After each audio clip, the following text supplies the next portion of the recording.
home appliances.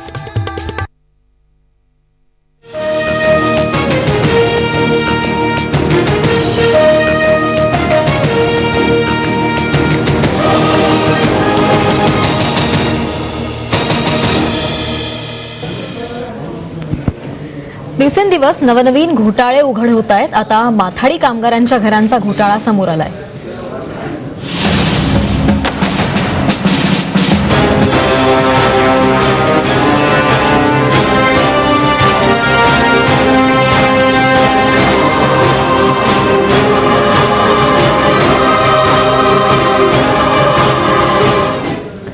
मुंबईमध्ये राज्य सरकारच्या कापड बाजार आणि दुकाने मंडळाच्या एका उपायुक्ताने निवृत्तीच्या उंबरठ्यावर असताना महाघोटाळा केलाय.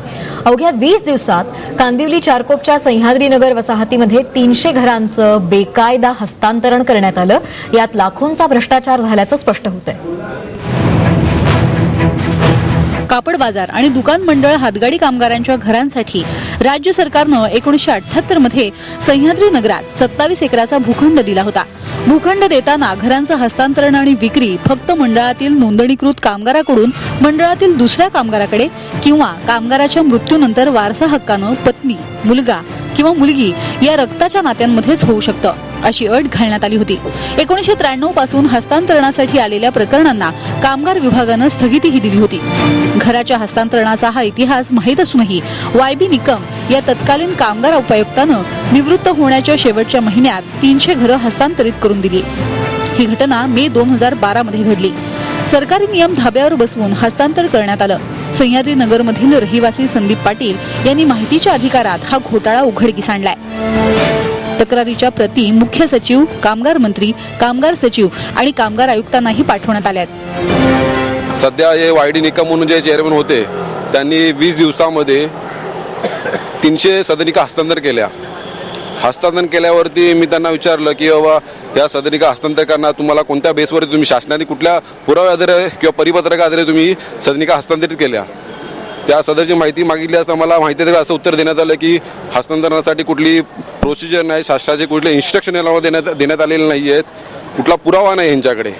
मंडळांच्या घरांचे हस्तांतरण करताना कामगारांच्या नात्याचा कोणताही उल्लेख न करता मूळ घर मालकाच्या बनावट सह्या स्टॅम्प पेपरवरती करण्यात आल्या. मृत व्यक्तीच्या नावेही बनावट सह्या करून घरांचे व्यवहार करण्यात आले. मराठी घरमालकांनी अमराठी व्यक्तींना घरं विकताना त्यांच्याशी आपलं रक्ताचं नातं असल्याचंही लिहून दिलंय. 307 खोल्यापैकी जवळजवळ 30 ते 40 खोल्या अशा आहेत की जे मेलेल्या मैतान म्हणजे वारसांच्या नावानं सुद्धा झालेले की ते 2004 साली वारलाय, कोण 2005 साली वारलाय, कोण 1987 साली, 98 साली वारलाय, पण त्याची स्वाक्षरी 2012च्या बॉन्ड पेपरवरती आहे असंही आमच्या निदर्शनास आलेले आहे. आता काय झालेले काय लोकांचं आता ते लोकांना विकतात, हे दलालांनी हे सगळं म्हणजे भ्रष्टाचार माजवलेलं आहे. तर हे जे केलेलं आहे ते हे आमच्या रूमचं असं आहे की मला जर रूम नको असेल तर मी माझ्या एखाद्या रजिस्टर बोर्डाच्या कामगाराला देऊ शकतो किंवा माझे नातेवाईक रक्ताचे नाते, माझा मुलगा असेल, मुलगी असेल किंवा माझा भाऊ असेल, अशांनाशी देता येते. हे लोकांनी पैसे खाऊन काय उलटं सुलटं सगळं चालवलेलं आहे. सह्याद्री नगरातील घर घोटाळ्याबाबत संदीप पाटील यांनी कामगार आयुक्त कार्यालयाकडे माहितीच्या अधिकाराखाली तपशील मागितला असता तो माहितीच्या अधिकाराच्या कक्षेत येत नाही, त्यासाठी शासनाचे कोणतेही आदेश आणि परिपत्रक नाही असं सांगत माहिती देण्यास टाळाटाळ करण्यात आली. राम चिकबारी सोबत काम्य भट्टाचार्य, TV9. कांदिवलीमधल्या सह्याद्रीनगर वसाहतीतल्या 300 घरांच्या हस्तांतरण घोटाळ्याची कामगार आयुक्तांकडून चौकशी सुरू झाली आहे. मात्र वसाहतीचे खजिनदार आणि रहिवासी कशा प्रकारे सरकारी नियम धाब्यावर बसवून घरांची विक्री करतायत ते पाहूया.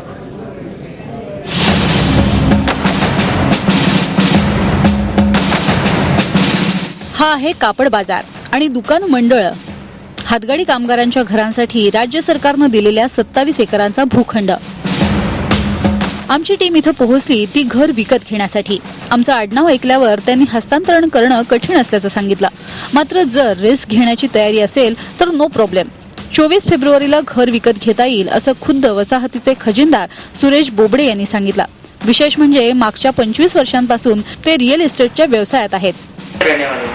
हम लोग बंगाल के मंगल माझ्या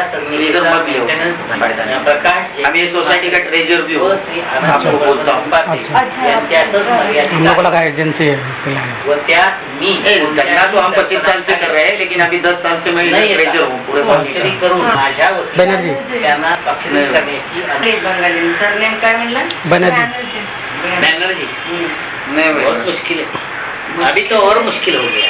पहले तो बहुत अच्छा था, अभी तो बहुत स्ट्रिक्ट हो गया। अभी नहीं जो अभी क्या बोले क्या अभी क्या हो गया? अभी पेपरबाजी हो गया है, बहुत कुछ लफड़ा हो गया।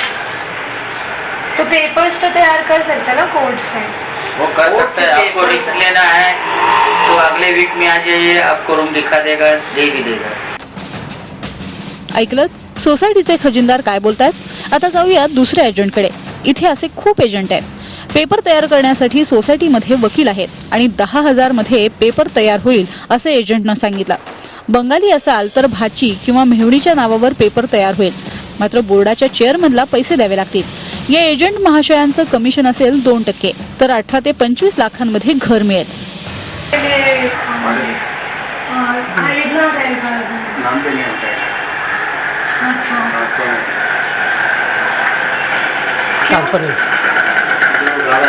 माथाडी कामगारांचा आला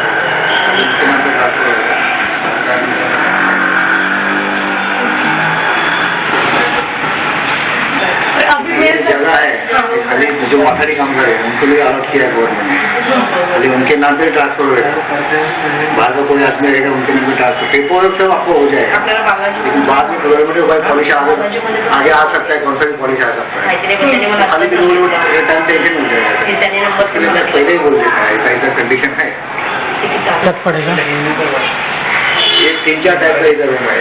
अच्छा 18 लाख से स्टार्ट होता है, अच्छा 25-26 लाख तक जाता है। तो वन हॉल किचन में वन रूम किचन आपको आएगा 24 लाख तक। और लोन वगैरह का प्रोसेस? लोन ट्रांसफर है तो लोन कैसा रहेगा? जब पूरा कैश पूरा आपको डाउन पेमेंट करना पड़ेगा। और पेपर वर्क कैसे करेंगे? तो उसका फैमिली का कुछ आता है, फेलियर होता है, पावर बनाता है तो पेपर वो आप रेडी करवा दोगे तो लॉयर उसके लिए रहता है, वो करना पड़ेगा पेपर, हर पेपर का खर्चा आपको करना पड़ेगा। कितना? 10,000 लेता है सब पेपर पेपर का 10,000।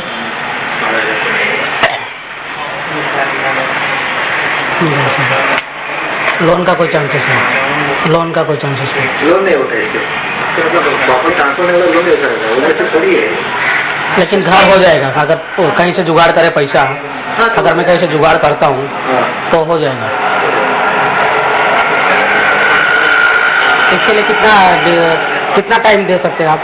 अगर मेरे को घर का कर रहा हूँ तो पेपर अगर आप करेंगे तो पैसे का अगर जुगाड़ करना है तो कितना दिन? 1 महीने का अंदर पूरा। और कम से कम बजट का कितना रहेगा? कम से कम 18 से 19 लाख तक जाएगा, कम से कम बजट। एरिया कितना रहेगा? उसका 190 का कारपेट एरिया है, 190 का। वन रूम किचन है, संडास बाथरूम अटैच है रूम के अंदर, लेकिन अटैच है जैसा हमारा का है क्लस्टर अटैच हुआ वैसा ही है, उनके अंदर ही है। ओके। अगर ट्रांसफर करवाना हो तो कुछ एक्स्ट्रा पैसे देके हो सकता है? वो ट्रांसफर क्या है, वो बोर्ड का चेयरमैन रहता है, वो कभी स्टेशन कमीशन देता है, गवर्नमेंट रात में रहता है, पूरा ट्रांसफर हो जाएगा। बोर्ड में ट्रांसफर इधर नहीं ट्रांसफर, बोर्ड में होता है पहला, बाद में उनका लेटर सोसाइटी में आता है, बाद में सोसाइटी में ट्रांसफर करता है। तो फिर कुछ एक्स्ट्रा पैसे देके होता है? वो टाइम में चेयरमैन पैसा लेता है ट्रांसफर का पैसा, कितना? बोल नहीं सकता उसके ऊपर बात है, वो टाइम में कितना रहता है क्या मालूम। अच्छा इसमें फिर ऐसा भी रिलेशन दिखा के ट्रांसफर करना पड़ता है। अच्छा रिलेशन दिखा के तो कैसे दिखा सकते हैं? हम लोग बंगाली है एक्चुअली, वाइफ है। अभी तो हम लोग रेंट पे रह रहे हैं। ट्रांसफर अभी बंद है। पण पाहतोय किती सराईतपणे हे सगळं हस्तांतरण बेकायदा सुरू आहे। फक्त एकच दिलासा आहे की आता माथाडी कामगारांना लवकरात लवकर न्याय मिळेल। या बुलेटिनमध्ये सध्या इतकंच। नमस्कार।